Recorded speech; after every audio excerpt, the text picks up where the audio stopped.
annonçons l'entrée en salle du compagnon président du Rassemblement pour la démocratie des États.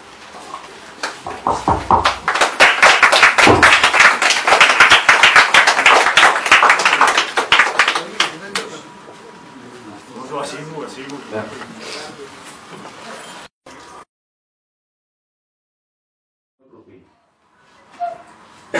Mesdames, Messieurs, le RDD, Parti de l'excellence, a pris rendez-vous avec l'histoire ce jour, 11 janvier 2020, pour faire son entrée politique annuelle à travers cette conférence de presse.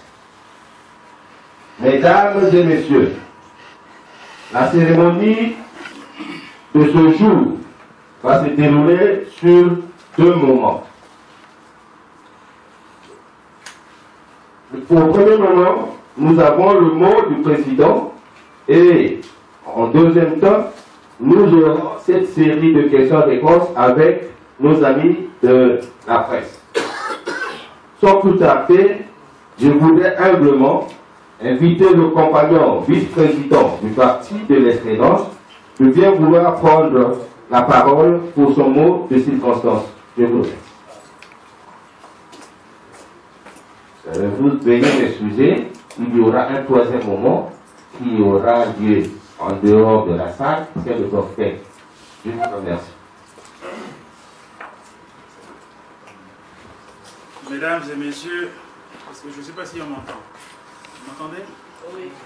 Mesdames et messieurs les membres de la presse nationale et internationale, mesdames et messieurs les représentants des partis politiques, chers invités en vos rangs, grades et qualités, mesdames et messieurs,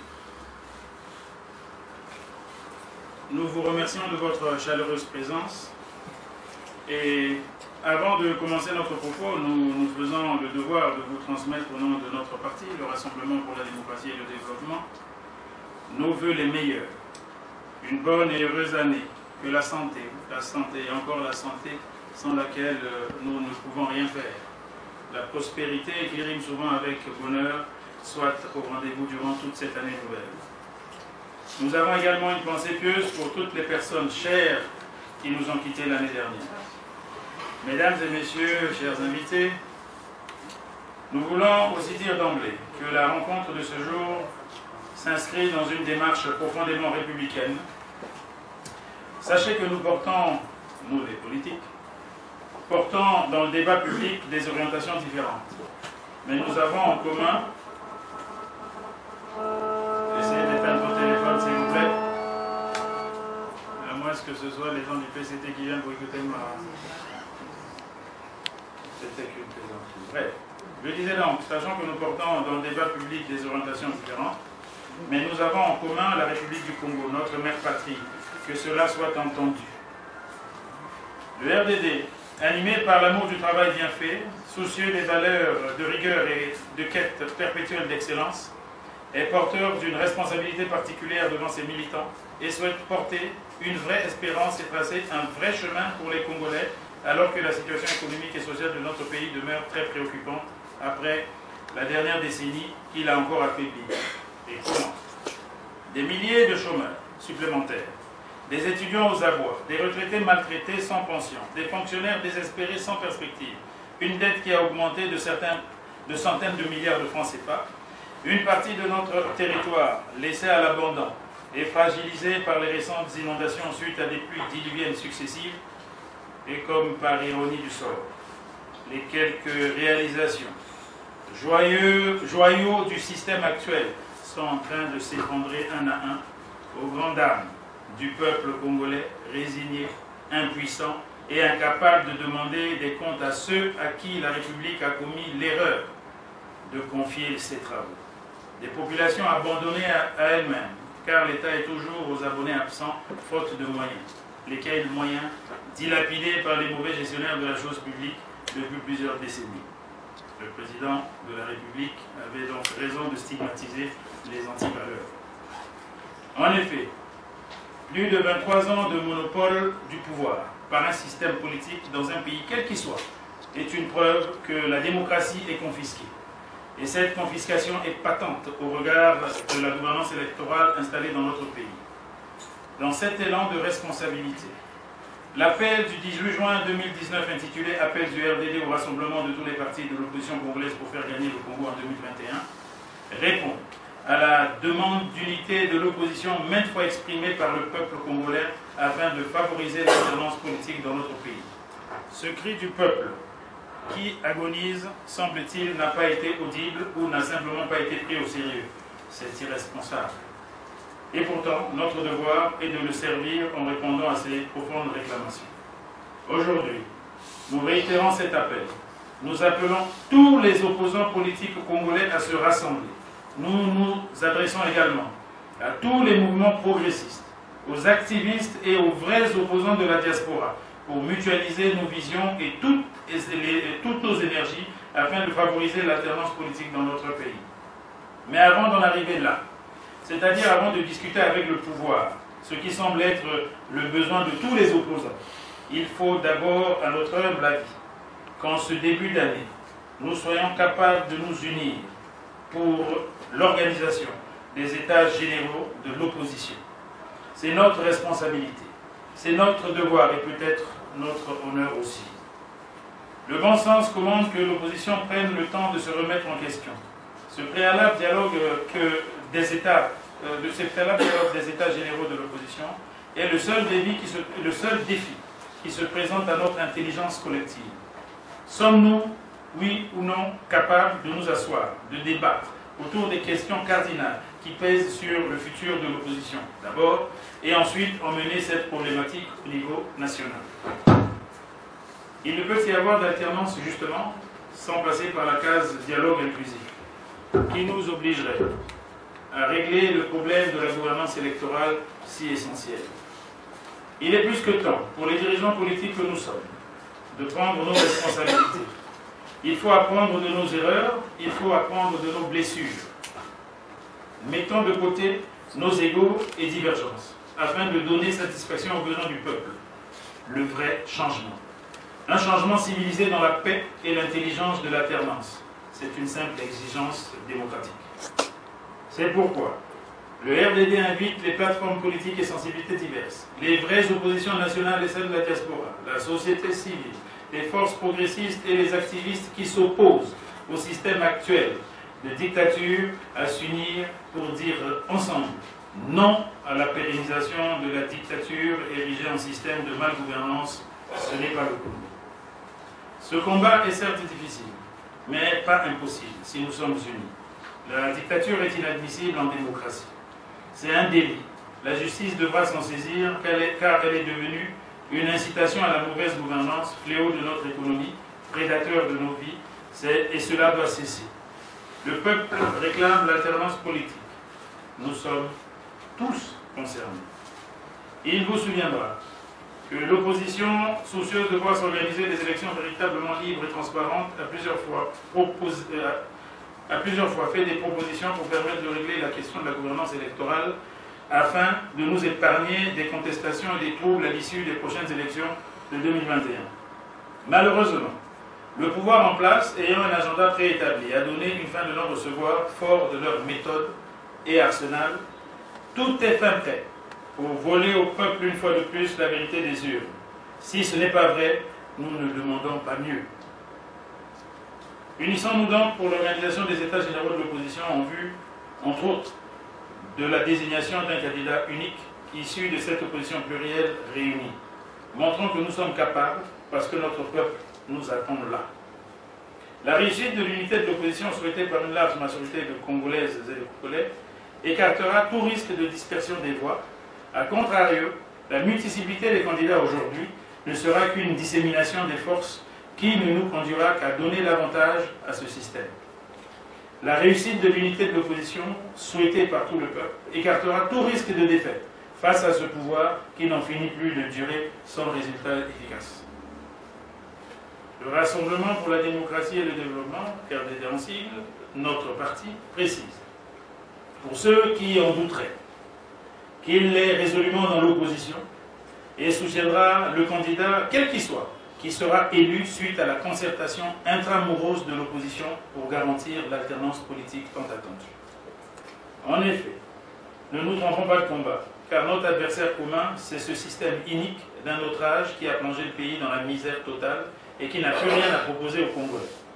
Partout où ils se trouvent, nos compatriotes ont témoigné leur aspiration profonde à la refondation de l'espace politique, au renouvellement des hommes, des pratiques et des idées.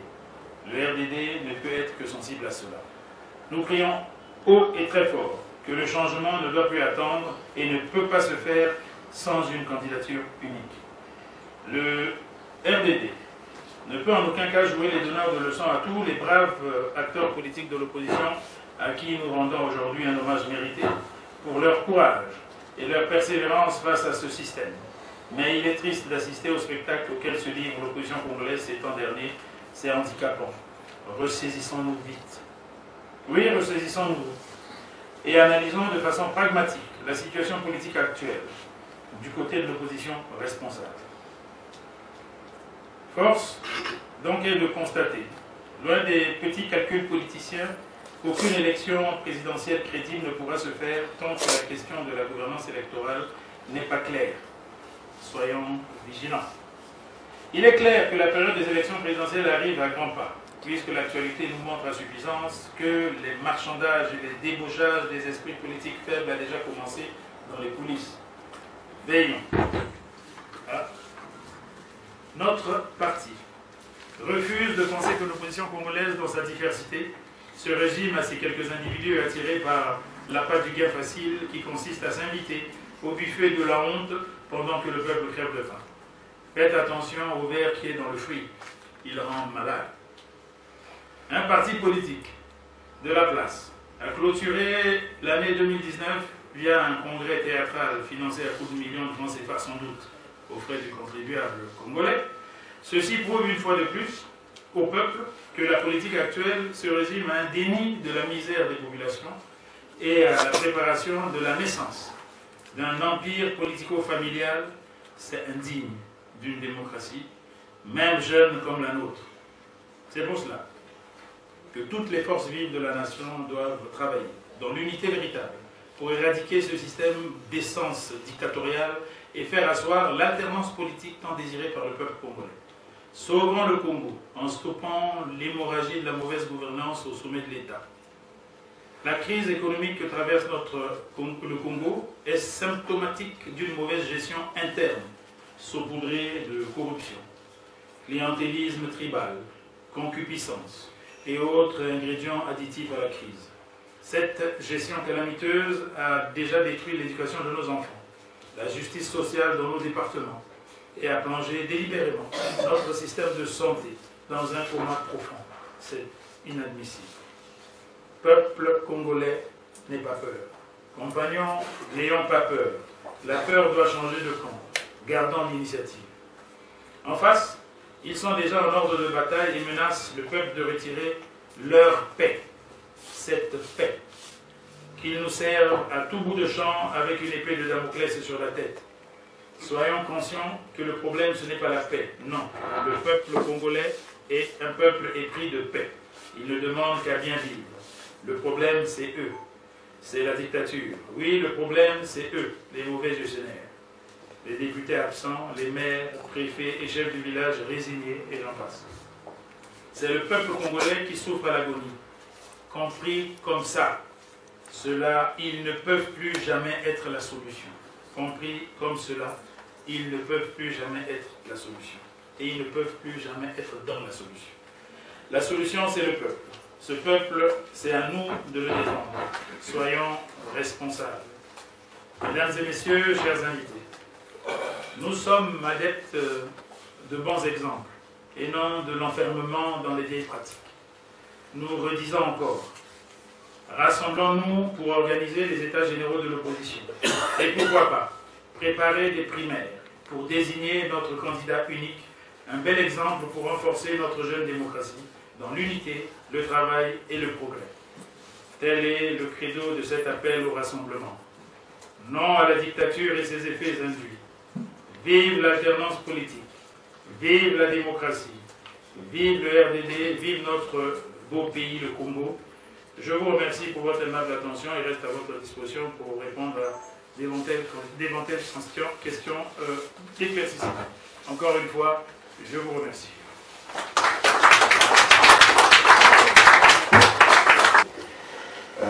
La première question que je m'en vais vous poser, c'est l'appel. Je suis Arsène Sévérin pour La Voix de l'Amérique, excusez-moi. La question que je m'avais vous poser, c'est l'appel que vous faites à l'unité de l'opposition. Sur quoi fondez-vous votre foi quand on sait que 2015-2016, l'opposition s'est réunie à Diata, vous avez beaucoup d'initiatives, après on sait comment ça s'est terminé. Qu'est-ce qui vous pousse à dire que cette fois-ci, ça va être la bonne initiative? Deuxième question, le congrès du parti dont vous n'avez pas voulu citer le nom, donc le PCT, qui s'est achevé par la désignation de M. Denis Sassou Nguesso comme candidat pour l'élection de 2021. Donc, vous pensez que dans votre appel, vous dites également qu'il faut mettre fin à la dictature, à la pérennisation de la dictature. Comment comptez-vous vous y prendre? Candidat unique, c'est quand même facile. Dans ce que vous-même vous appelez les vraies oppositions nationales. Donc, vous avez vous-même déjà le but de rassembler tout le monde, les vraies oppositions nationales. La dernière question, je ne sais pas si vous répondrez, mais je souhaiterais quand même vous donner une réponse. Est-ce que vous pensez que le RDD est bien placé pour distribuer les points, opposition nationale, dictature, quand on sait que la position même du président du RDD est jusque-là ambiguë? Merci. Alors,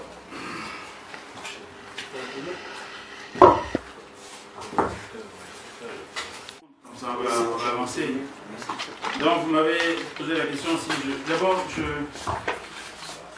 je pense que notre pays est un pays quand même béni des dieux. Et comme je l'ai dit, je n'ai pas de leçons à donner à tous ceux qui sont battus avant. Mais je viens d'arriver à l'opposition, il est clair que j'étais à la mouvance il n'y a pas très longtemps. Je viens d'arriver à l'opposition et je constate que nous parlons tous de dialogue.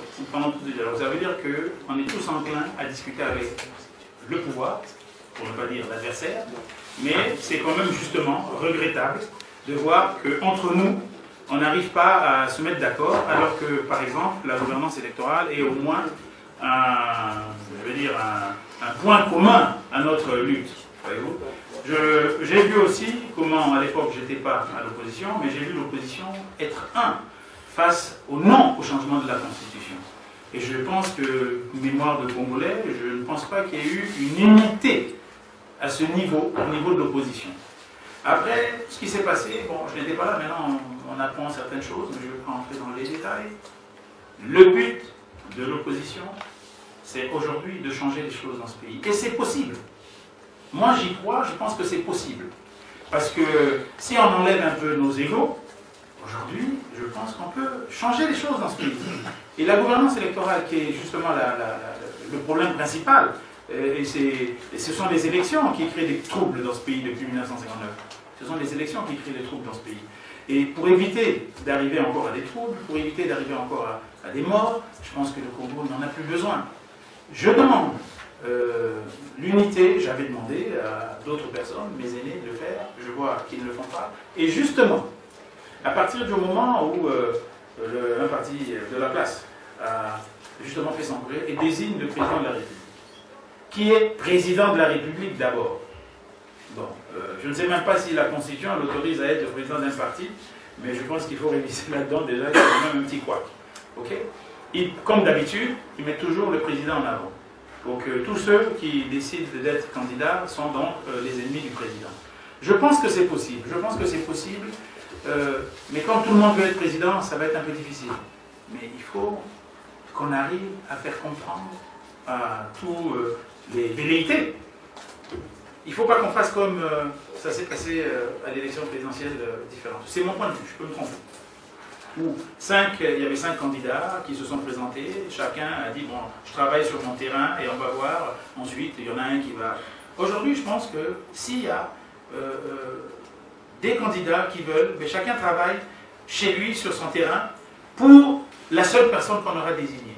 Si on ne fait pas une concertation, je pense que si on ne fait pas une concertation, s'il n'y a pas un candidat qui sort d'une concertation, on peut appeler des organismes comme l'organisme de par exemple, il sera difficile dans certaines régions de voter une personne d'une autre région.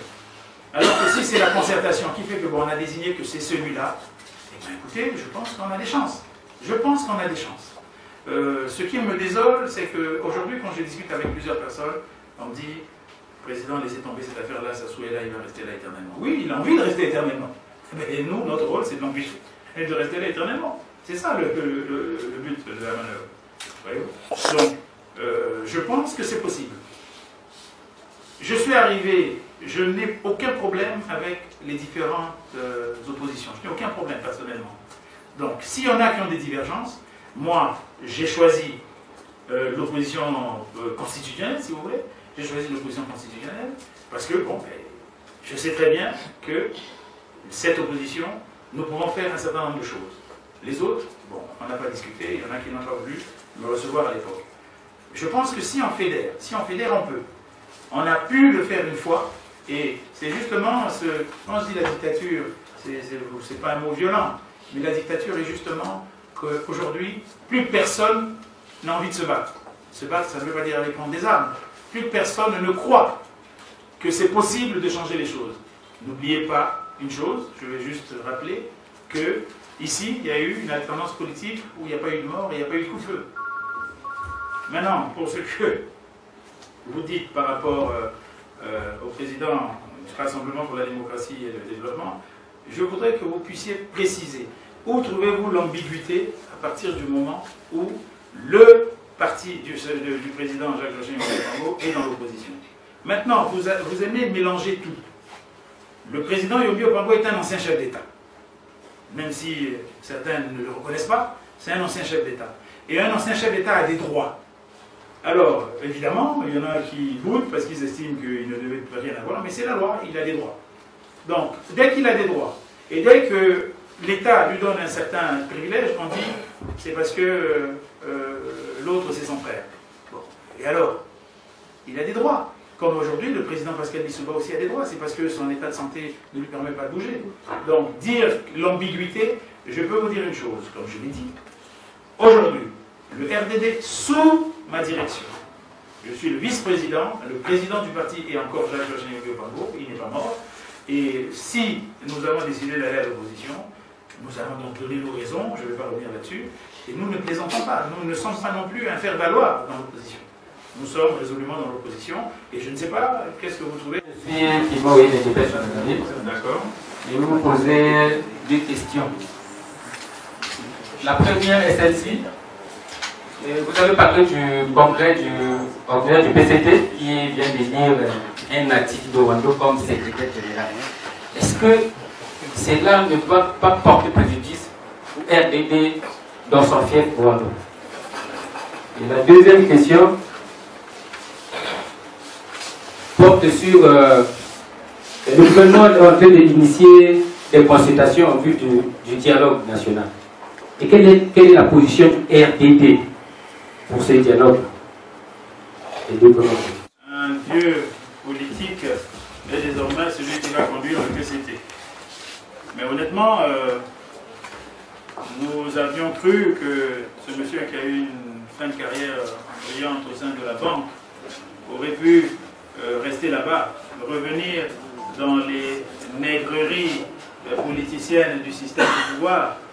Je pense que ce n'est pas finir correctement. Mais en ce qui concerne Rwanda, je vais encore le dire, nous n'avons pas peur. C'est le système qui a plutôt peur de nous. Le Parti congolais du travail, je le répète, je suis obligé de citer le nom de ce parti, n'a jamais gagné une élection à Rwanda, sauf dernièrement, effectivement. C'est la seule élection qu'ils ont gagnée, pour la simple bonne raison, c'est que le candidat de l'autre côté n'avait personne en face. Donc nous n'avons pas peur. Mais évidemment, la volonté du pouvoir qui est d'écraser le RDD, cette fois-ci, eh ben, ils nous auront en face. Ça ne nous fait pas peur. J'espère seulement que le nouveau secrétaire général va travailler pour à ce que, justement, la démocratie, il a vu comment ça se passait ailleurs, les années qu'il a passées au niveau de la CEMAC, il a rencontré des gens sérieux, donc il a compris qu'il était dans une espèce de bulle totalement médiocre quand il était ici. Et bon, il repart là-bas, c'est lui qui voit. Mais j'espère qu'il va emmener la démocratie au sein de, comme il dirige le parti d'État. Il va emmener la démocratie, il va faire en sorte que l'opposition ait accès à tous les médias nationaux, parce qu'aujourd'hui on est bloqué de partout. Comme c'est eux qui sont au pouvoir, j'espère qu'il va aider à ce que la vraie démocratie s'installe. Autrement, humainement, c'est un personnage pour qui nous sommes obligés d'avoir du respect. Vu que chez nous on est bien élevé et on respecte nos vieux. Je ne sais pas si j'ai répondu à vos questions. Exactement. Maintenant, vous m'avez parlé du dialogue. Du dialogue. Vous savez, j'ai l'impression que l'opposition aujourd'hui, tout n'est que dialogue. C'est-à-dire qu'on ne fait pas autre chose, on pense qu'au dialogue, on pense qu'au dialogue. Oui, c'est un gros problème. Ce que je peux dire, vous savez, nous avons été les premiers à recevoir, mais bon, nous avons fait un rapport, nous avons été les premiers à recevoir le CND, donc l'équipe du ministre Mbéry. Et nous avons été agréablement surpris de leur méthode. Quand ils sont venus nous voir, on a été surpris de voir que voilà, des gens qui viennent, nous on croyait qu'ils allaient venir nous imposer, mais ils viennent nous demander notre avis, ce que nous pensons du dialogue. Et pire encore, eux-mêmes, ils ont trouvé que le décret qui créait cette institution, du point 1 au point 5, il y avait un problème. Alors nous, on s'est dit, mais c'est des martiens, ces gens-là, on ne comprend pas s'ils viennent en étant en accord avec le pouvoir. Ça nous a un peu surpris. Bon, on nous a tapé dessus, parce qu'on les a reçus, on les a vendus, etc., etc. Mais quand ils ont fait le tour des autres, là, on n'a plus rien entendu. Quand ils ont rencontré les autres, et les autres aussi ont donné leur point de vue. Le dialogue, nous, notre parti, est pour la paix, on est pour le dialogue. Mais de quel dialogue s'agit-il? De quel dialogue s'agit-il?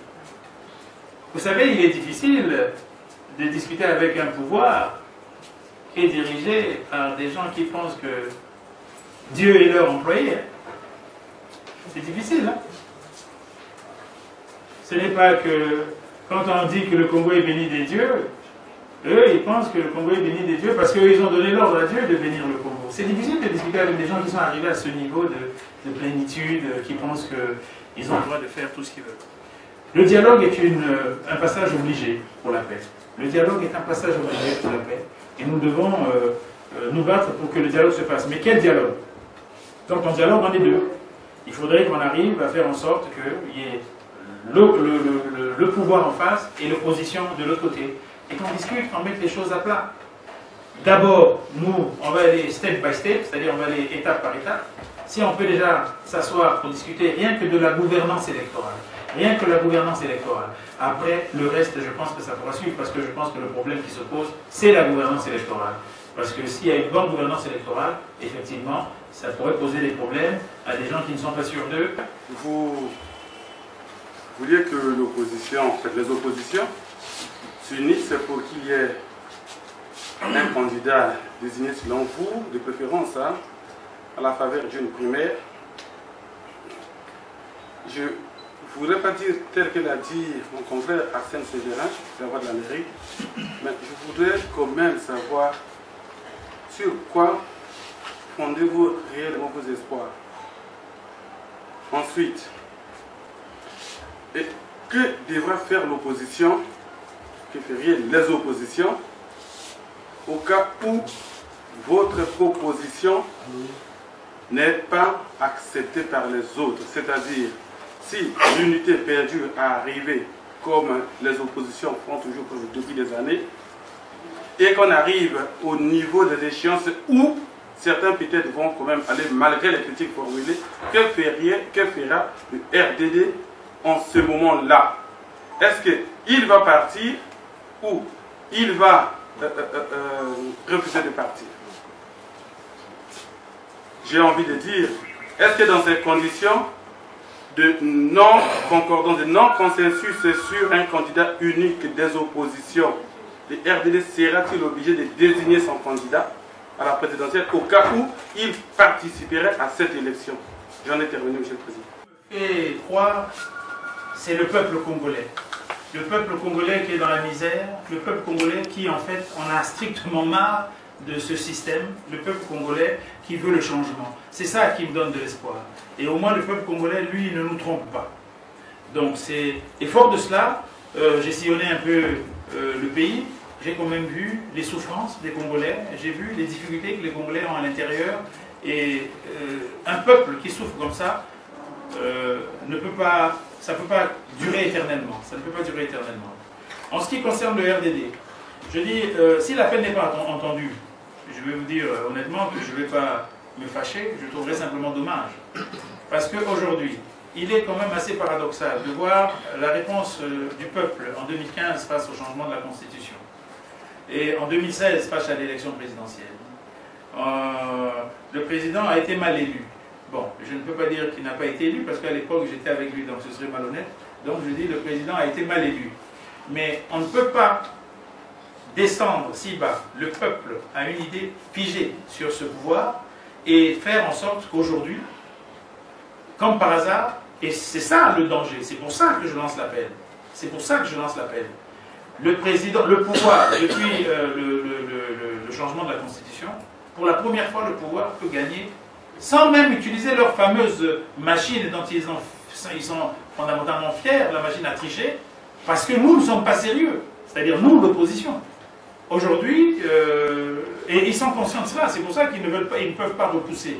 Si nous étions forts, je peux vous garantir que le pouvoir, parce qu'il ne faut pas oublier qu'à une époque, c'est eux qui ont demandé au Conseil constitutionnel quelles étaient les possibilités de proroger le mandat. C'est eux qui ont eu cette première idée. Il ne faut pas essayer de revoir vos archives.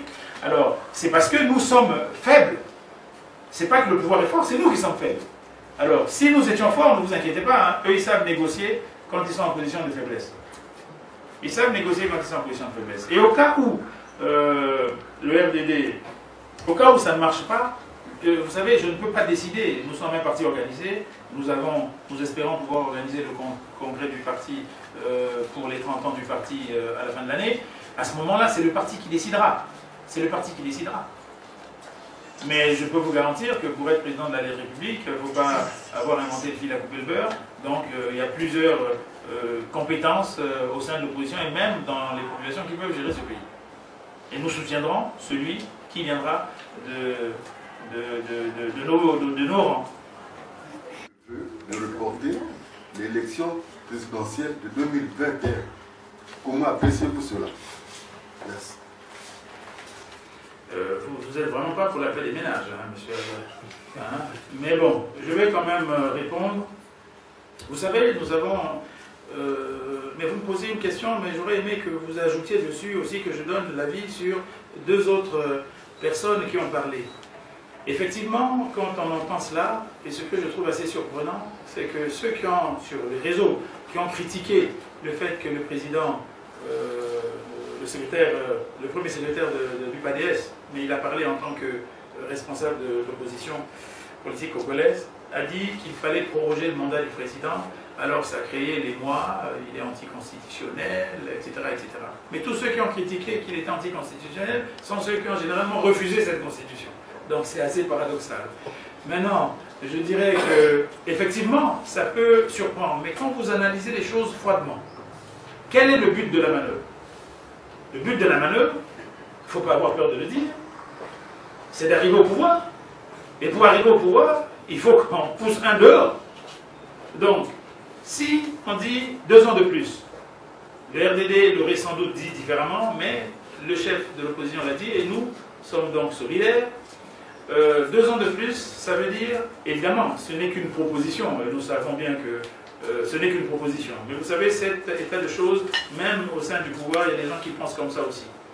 Parce que certaines personnes aussi pensent qu'au niveau du pouvoir, il n'y a pas que le président de la République qui est la lumière absolue pour diriger ce pays. 2 ans de plus et stop, c'est mieux qu'aller dans la situation actuelle, aller aux élections, justement, si nous ne sommes pas un, si nous ne désignons pas un candidat ça va être de l'aventure pure d'aller s'affronter à ce pouvoir qui a tout en main. Les listes électorales, donc en fait toute la gouvernance électorale que vous savez. Rien n'est fait pour, et ils ne changeront rien parce qu'eux ils n'ont pas envie de changer les choses, ils veulent rester au pouvoir. Donc entre accepter le fait que le président, le pouvoir, fasse des élections en 2021 où ils sont sûrs de gagner, et je peux vous garantir que si nous loupons le coche cette fois-ci, ce pouvoir, ce système inique va rester au pouvoir plus de 100 ans. Ce qui veut dire qu'il faut qu'on le stoppe. Entre laisser que les élections se passent pour qu'il reste 100 ans et proroger de 2 ans pour qu'il s'en aille une bonne fois, pour moi, le choix est clair. Pour moi, le choix est clair. Maintenant, il y a, je crois, il faut en parler aussi, je pose, peut-être quelqu'un va poser la question, il y a le président Nzon qui a proposé un dialogue inclusif et une transition. Bon, mais qui va diriger la transition? Quand on dit dialogue inclusif, c'est mettre tout à plat. Ça veut dire une conférence nationale. Et je ne pense pas que le pouvoir actuel est enclin à donner l'espace de faire une conférence nationale. Donc, il faut faire de la politique, il faut raison garder, il faut faire des propositions. Alors si on fait des propositions, si ça ne marche pas, on va essayer d'autres. Aujourd'hui, moi je fais la proposition qu'on soit unis face au système, que ça va marcher, ça ne va pas marcher, mais au moins, il faut au moins avoir le mérite d'avoir osé le faire. Voilà, je ne sais pas si j'ai répondu à votre question. C'est la presse, là. Il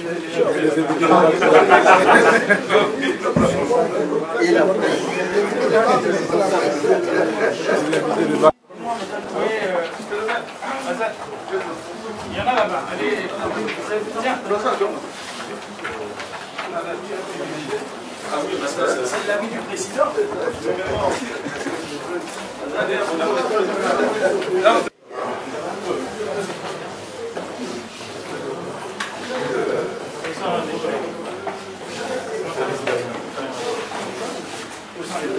Et ils arrivent. Très bien, oui, merci.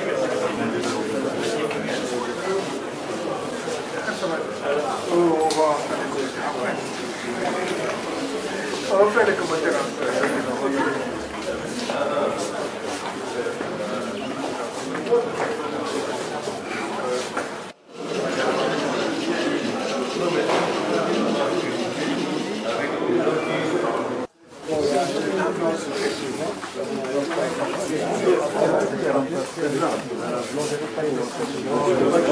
Ah,